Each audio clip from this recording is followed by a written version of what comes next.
Ada seorang bernama Jamal, mungkin kalau ada yang mirip di sini, mohon maaf ya. Pak Jamal ini kalau dipanggil Pak Jamal, dia nengok. Ya, yang dipanggil Pak Jamal ini, apakah jasadnya, apakah rohnya, apakah jiwanya? Kan dipanggil nih, nyaut. Kemudian nengok, yang nengok itu fisiknya, tapi yang nyaut dipanggil ini siapa? Bapak dan ibu-ibu, yang insya Allah kita mendapatkan ampunan Allah. Setiap diri kita ini punya terdiri dari 3 bagian. Yang pertama yang terlihat ini jasad tubuh kita. Setiap kita beda-beda tubuhnya, jasadnya. Padahal Allah ciptakan sama. Fi ahsani taqwim. Allah ciptakan dengan sempurna kita ini. Tapi ketika umur sudah 60 udah beda-beda. Ada yang ompongnya baru 1, ada yang 3, ada yang rambutnya masih hitam, apa dihitamkan nggak tahu lah ya. Ada yang sudah berubah, boleh. Rambutnya dihitamkan lagi itu boleh. Ada yang macam-macam kita ini. Dr. Muhammad Mahmud Abdul Qadir menjelaskan dalam bukunya yang berjudul Biologi Iman, diterjemahkan oleh almarhum Buya Rusdi Malik LC, cetakan tahun 1981. Di dalam buku Biologi Iman itu dijelaskan mengenai bagaimana jasad, hubungan antara tubuh dengan iman.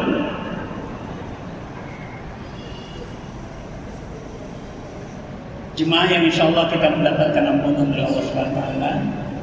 Pada zaman Rasulullah di Madinah, sampai dikirim oleh Muqawqis itu 3 hari. Dikirim seorang dokter, kemudian dikirim 1 ekor keledai, dan dikirim seorang wanita untuk menjadi membantu Nabi Muhammad. Dokter ini 2 tahun kerja di Madinah, nggak ada gawean, nggak ada kerja, nggak ada orang sakit. Sakit orang kena panah, kena duri, kena pedang, itu sakit-sakit yang nggak perlu dokter. Perempuan juga bisa ngurusin begitu, membalut luka gitu. Bingung dokter itu. Kok saya di sana di Mesir banyak kerjaan, dikirim ke sini ke negeri yang nggak ada kerjaan? Dia tanya kepada Nabi Muhammad, bagaimana ini ya? Orang Muslim itu dia makan bila lapar dan dia berhenti sebelum kenyang. Dan mereka itu tidak punya rasa khawatir, tidak punya rasa takut. Dan tidak pula mereka bersedih hati. Ini kunci sehat ini. Makan bila lapar, berhenti sebelum kenyang. Nanti pulang terawih, ada nasinya lengkap, ada lagi kolak, diembat semua, habis itu tidur. Nah, naik gulanya. Jemaah yang insya Allah kita diampuni Allah, tubuh kita ini seakan-akan adalah milik kita pribadi, betul? Milik siapa nih badan kita ini? Seakan-akan milik pribadi. Kita jaga, kita bungkus dengan baik, kita jaga auratnya, kita pelihara, kita mandikan badan kita ini. Tapi darah yang mengalir di dalam tubuh kita apa? Kita yang menggerakkan. Cinta. Darah yang mengalir di dalam tubuh kita ini bukan kita yang menggerakkan. Jantung yang berdenyut-denyut itu, kalau umpamanya jantung itu berhenti terus mengembang, mengempis, kan itu geraknya. Tidak ada yang bisa jamin ketika dia mengembang bisa muncul lagi. Begitu juga ketika dia kuncup bisa kembang lagi, tidak ada yang jamin. Kita juga mengatur. Maka jasad kita ini sepenuhnya Allah yang punya, Allah yang atur. Maka orang yang punya iman dalam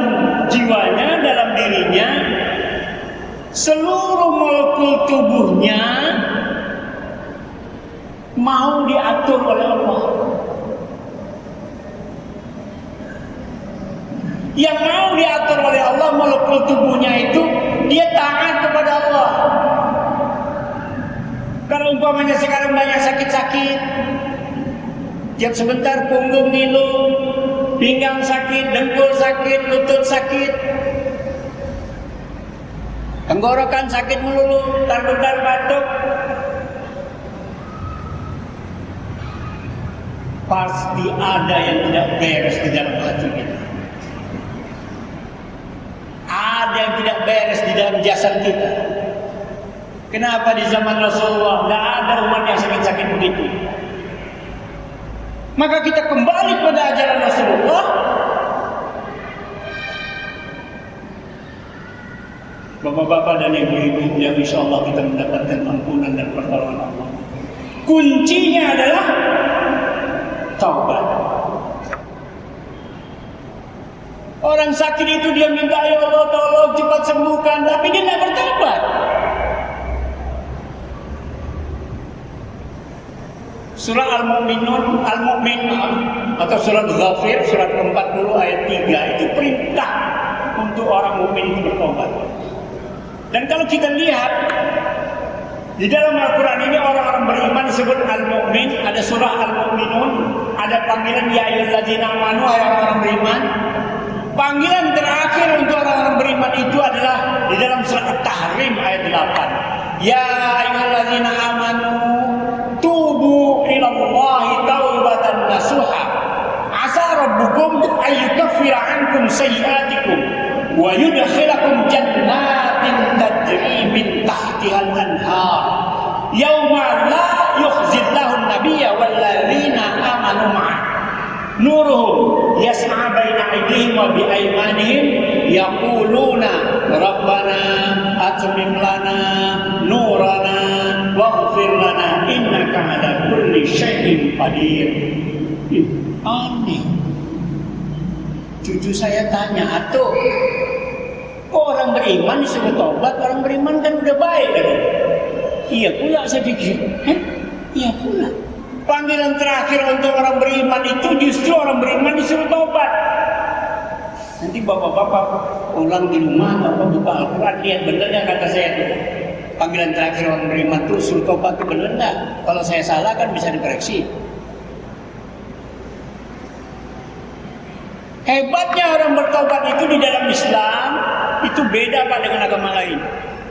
Dalam Islam illa man taba wa amana, kecuali siapa yang bertobat wa amana dan dia beriman wa amila amalan salihan dan dia mengamalkan amalan yang saleh, faulaika, maka bagi mereka itu yubaddilullahu sayyi'atihim hasanat. Yubaddillah itu badal. Yubaddil itu badal, artinya diganti. Allah ganti sayyi'atihim, dosa-dosanya, kesalahannya, hasanat, menjadi kebaikan. Subhanallah, alhamdulillah. Nggak ada agama lain pergi bertobat, ketemu pastor, ketemu apa, pendeta, tobat, bayar, hapus dosa 0 katanya kan? Katanya. Kalau umat Islam itu bertobat bukan 0 Pak, justru nambah.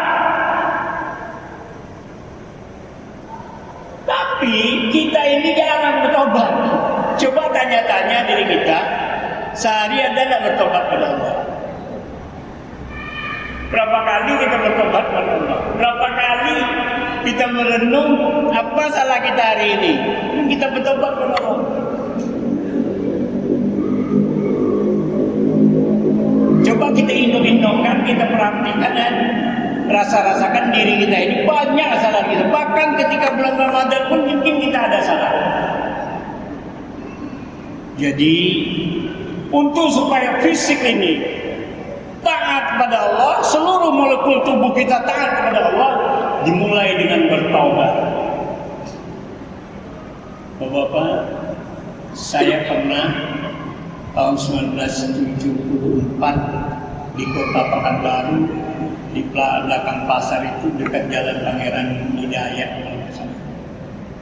Itu setelah sungai ada toko mebel. Toko mebel itu kebakaran. Saya masih pakai sepeda, masih SMP. Saya lihat aja, saya nggak berani nolong. Ya saya juga masih kecil, saya lihat aja. Saya lihat orang ngangkat lemari jati seorang diri dikeluarkan ditaruh di tengah jalan. Dagangannya mebel. Angkat lagi tempat tidur sendirian diangkat. Karena orang juga udah ramai bantu dia, kemudian ramai pula memadamkan api. Akhirnya cepat padam. Saya masih depan situ juga, saya tengok. Waktu masukkan lemari itu lagi 3 orang Pak, nggak sanggup sendiri. Waktu mengeluarkan dia sendiri, pas masukin nggak bisa sendiri, bertiga. Pernah juga saya lihat orang dikejar anjing. Itu lari lompat pagar tinggi, pagar itu terlompat sama dia. Suruh ulang lagi nggak bisa. Coba ulang dulu. Kamu bisa jadi atlet nih kalau lompatannya kayak gini. Rupanya suruh ulang nggak bisa Pak. Tanya dari mana kok kamu punya keahlian itu jagoan tadi? Nggak tahu saya ketakutan. Nah inilah. Ini adalah potensi yang ada dalam tubuh kita yang menurut para ahli silat di kampung itu yang dibangkitkan potensi itu. Itu yang dibangkitkan. Ada kaji-kajiannya sudahlah. Nanti bisa kaji-kaji itu bisa meleset, bisa syirik. Tapi sebenarnya dalam tubuh kita, setiap tubuh kita ini punya potensi itu. Ada hormon-hormon di dalam tubuh kita. Ada 12 macam hormon menurut para dokter. Hormon itu diatur oleh satu hormon yang namanya hormon hipofise. Dan hormon yang untuk menguatkan itu namanya adrenalin. Kalau di rumah punya kucing yang lembut aja, santun aja, nggak mau bertikus, suntik adrenalin dikit aja. Besok-besok galak dia tuh. Tentara itu mau pergi perang, dia disuntik adrenalin tuh. Supaya berani, dia gak takut, dia suka peluru, suka mati dia. Jadi adrenalin yang ada dalam tubuh kita ini gak pernah kita perhatikan, gak kita atur. Padahal dia ada, potensinya banyak. Hormon dalam tubuh kita ini banyak, kita gak atur. Justru di bulan Ramadan ini Allah atur semuanya dengan cara yang kita mesti sangat bersyukur pada Allah, adanya perintah puasa. Bapak periksa di semua ya ayyuhallazina amanu itu perintah puasa itu cuma satu itu aja. Itu aja lah ayatnya, enggak ada yang lain. Satu itu aja perintah puasanya. Al-Baqarah 183. Tapi manfaatnya ketika dilaksanakan, subhanallah, maha besar manfaat puasa itu. Baik bagi jasad kita, bagi tubuh fisik kita, maupun bagi yang kedua. Tadi dalam tubuh kita itu ada 3, ada jasad, ada ruh, yang ketiga adalah jiwa. Ruh ini yas'alunaka 'anil ruh. Kulli ruh min amri rabbi wa ma utitu min ilmi illa qalila. Nah, banyak kita tahu tentang ruh. Tapi apabila ruh ini dia orang-orang yang wa amana wa amila amalan salihan, itu yang kata Allah dalam surah At-Tahrim itu dikatakan juga nuruhum yas'a baina aydihim wa bi aymanihim. Allah berkehendak kamu bercahaya dari hadapan dan bercahaya dari sebelah kanan. Dalam tafsir Ibnu Katsir dikatakan itu adalah ruh yang bercahaya dari hadapan dan bercahaya dari sebelah kanan. Maka kalau orang yang banyak mendekatkan diri kepada Allah, banyak beribadah, dia salat 5 waktu, dia salat sunnah, dia salat tahajud, dia salat tarawih dan lain sebagainya, bercahaya dari hadapan. Kemudian orang yang banyak bersedekah, banyak berzakat, banyak berbagi, banyak membantu orang, menolong orang, nuruhum yas'a baina aydihim wa bi aymanihim, dan dari sebelah kanan. Efeknya iman kepada Allah, melaksanakan amalan yang soleh, ruh itu akan bersinar lebih terang sampai Nabi berdoa kepada Allah di dalam surah At-Tahrim itu, Rabbana atmim lana nurana waghfir lana. Ya Tuhan kami, atmim lana nurana, sempurnakanlah bagi kami cahaya kami. Nah, kita nggak lihat itu cahaya, tapi diajarkan doa yang minta sempurnakan cahaya. Cahaya diri kita kan tak tengok, tak lihat. Tapi ada doa yang begini. Innaka ala kulli syai'in qadir. Maka ruh orang yang berpuasa, orang yang mengamalkan amalan-amalan yang dituntunkan oleh Rasulullah SAW, ruh itu akan bersinar terang dan juga dari sebelah kanan. Yang ketiga adalah jiwa. Jiwa ini dalam Al-Quran disebut an-nafs. An-nafs itu artinya jiwa. Tapi kalau bahasa Betawi, an-nafs itu nefsok, ya, syahwat, tidak lagi. Maka jiwa, tiga macam jiwa ini menurut Buya Hamka, mungkin tiga macam jiwa. Yang pertama adalah an-nafsu amaratu bisu, jiwa yang menyuruh kepada keburukan.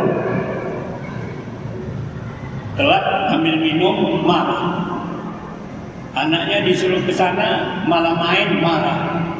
Marah itu yang disebut macam-macam, sejak dari penghuni Ragunan sampai Gembira Loka. Sebutlah itu, mungkin dia sebut monyet atau anjing, bahkan ada yang marahin anaknya dengan kata-kata setan loh, Masya Allah. Padahal dia sendiri berlindung dari godaan setan, tapi anaknya dimarahin dengan setan. Coba periksa Al-Quran itu, pertama kali panggilan untuk orang beriman itu, ya ayyuhallazina amanu la taqulu ra'ina faqul unzurna. Itu Al-Baqarah 104. Wahai orang beriman, kamu jangan katakan ra'ina, katakan unzurna. Ini artinya pelajaran untuk orang beriman, jangan asal bicara, jangan asal bercarut, jangan asal memaki-maki. Karena setiap yang keluar dari mulut kita ini dicatat oleh Raqibun Atid. Maka Ramadan ini adalah latihan kita untuk tidak berucap sembarangan lagi. Itu pertama orang beriman dipanggil itu. Perintah puasa itu udah kelima ini. Nah, jiwa yang amar atau bisu, yang mau yang memerintah saja. Padahal kita ini makhluk, kita ini manusia, kita ini diperintah saja oleh Allah. Bukan kita tukang perintah. Kita itu dakwah, mengajak. Kapan kita memerintah? Kalau kita ada memerintah, maka perintah itu mestilah perintah lillahi ta'ala. Yang kedua, an-nafsul lawwamah, jiwa yang menyesal.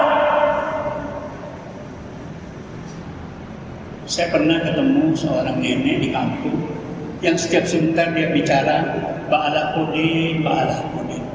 Artinya bagaimanalah aku ini, bagaimanalah saya ini. Itu saja terus yang diucap. Rupanya setelah umurnya 70 lebih, udah dekat 80, maka tidak mampu lagi baca Al-Quran. Tidak nampak lagi mau dibaca, udah macam-macam kacamata tidak cocok. Tidak bisa lagi mau mengaji apa yang mau dikaji. Di kampung sinyal sulit macamnya. Akhirnya dia menyesali dirinya, kenapa dulu tidak banyak belajar. Kenapa dulu tidak dibeli aja tanah di sana itu tahun 80-an masih semeter masih jutaan. Sekarang kok udah jadi miliar ya. Nyesal. Kalau saya beli dulu, sekarang saya kaya. Itu jiwa menyesal tuh. Kenapa dulu waktu muda nggak kuliah, nggak banyak sekolah. Nah sekarang banyak yang nggak tahu. Jiwa itu menyesal. Maka yang sekarang ini orang yang beriman itu tidak ada jiwa menyesal dia. Positif saja terus ke depan. Sampailah nanti kepada jiwa yang diinginkan oleh Allah. Ya ayyuhan nafsul mutmainnah, irji'i ila rabbiki radiyatan mardiyah, fadkhuli fi ibadi wadkhuli jannati. An-nafsul mutmainnah, jiwa yang tenang ini, ketika dia menghadapi masalah, ketika dia menghadapi ujian hidupnya, dia tidak bereaksi dengan cepat. Dia tenang dulu, dia pikirkan dulu. Mungkin di balik ini ada sesuatu yang akan disampaikan yang diinginkan Allah untuknya. Mungkin ujian ini, jikalau berat ujian ini, mungkin Allah akan meningkatkan dirinya. Semakin berat ujian orang, tentu semakin tinggi titel yang akan didapat. Kalau sekarang baru muslim, besok mukmin, kemudian muhsin, kemudian mukhlisin, kemudian muttaqi.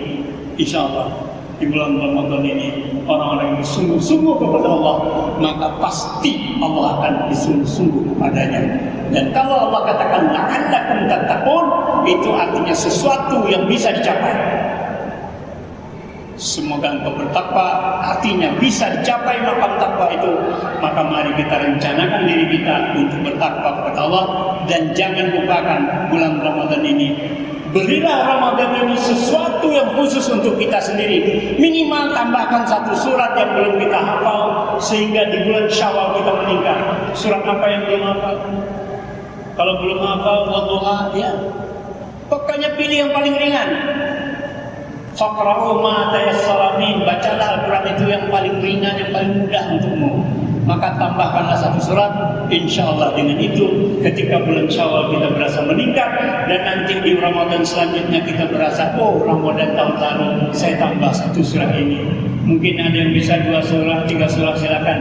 Nanti tahun depan bertambah lagi. Dan kita merasakan peningkatan diri kita. Inilah yang akan membuat semangat kita semakin baik. Saya demikianlah yang dapat saya sampaikan. Lebih dan kurang mohon maaf. Nasrul minallah, fathun qarib. Assalamualaikum warahmatullahi wabarakatuh.